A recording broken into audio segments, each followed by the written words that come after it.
Hey guys, welcome back to the channel. It's been a little while since my last upload, but that just means I've been working on multiple projects in the background. Today, I'm diving into one of my favorite tanks, the M-51 Super Sherman. This tank is the definition of a glass cannon, and I'm here to give you an in-depth look at what makes it stand out on the battlefield.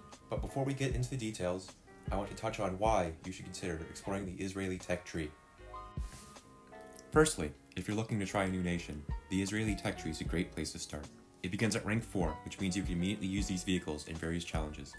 Additionally, because Israel is a minor nation in the game, the grind to reach top tier is shorter when compared to other nations. One of the standout top tier tanks in the game is the Merkava, which is one of the most heavily armored tanks at top tier, offering robust protection and making it a formidable opponent in high stakes battles.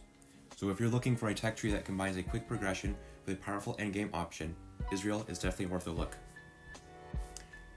Now let's get back to the Super Sherman. This tank is armed with a formidable 105mm high-velocity Heatshell. With 400mm of penetration, it can cut through almost anything you encounter at its battle rating of 6.0. This tank is designed to deliver devastating firepower, making it a potent threat from any distance. However, the armor is incredibly thin. Beyond a few rounds from a 50 cal, you're mostly left exposed. The M-51's armor is more like paper than steel. If you're not careful, a single hit will force you to respawn. The armor is so weak that even shells from lower BR tanks can easily destroy you. But it's not completely useless, as I've had some lucky moments where I managed to bounce a few shells that should have easily killed me. It's a rare occurrence, but it does happen. One major advantage of the M-51 is its status as a reserve vehicle, which gives you 3 respawns before tapping into your backups. This is a huge advantage because in fast-paced battles, you often don't need to use those backups. You can focus on racking up kills without worrying too much about your tank's fragility, as long as you play smart. In my personal experience, I've found the M-51 to be an excellent sniper. Its powerful cannon allows you to engage enemies from long distances, where you can stay out of their effective range. This tank excels at picking off targets before they even see you coming. Just remember to stay hidden and use the terrain to your advantage.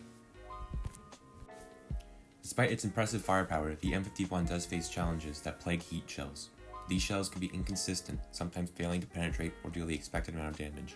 You'll need to aim carefully and find unobstructed angles to maximize your effectiveness. If you're up against tanks with ollie angled armor, like the IS-2, you might find yourself needing a few extra shots to secure a kill. The angled armor on these tanks can be a challenge, requiring precise aim and patience. Another thing to consider is that you won't ever be angry about an Uptier as long as you're in the M-51, as it will still be able to punch well above its own battle rating. I've frequently found myself facing German opponents, which could be a double-edged sword. On one hand, the M-51's firepower can easily handle those tanks with ease. On the other hand, German players are known for casts and revenge bombing. You have a 30 cal machine gun on the top of your tank for dealing with enemy aircraft, but it will require a lot of luck to take them down and survive, as they can easily target and destroy your fragile tank. Here are some tips to get the most out of your M-51. First, always aim for the ammo rack. It's a reliable way to ensure a one-shot kill. If you're aiming at the front plate, try to position your shot just to the right of the center for the best chance of hitting the most crew. Using these strategies, I managed to achieve at least 5 kills per game with only the M-51. So, to wrap things up, the Super Sherman is a powerful yet fragile tank that can dominate the battlefield if used correctly. Its firepower makes it a formidable opponent, but you'll need to be cautious of its armor weaknesses and the challenges posed by casts. Also, don't forget to consider researching the Israeli tech tree. With quick progression and the impressive Merkava waiting at the top, it's an excellent choice for players looking to play a new nation. Hey guys, thanks for watching. I hope you enjoyed this review or found it informative. If you want to see more of my content, be sure to subscribe.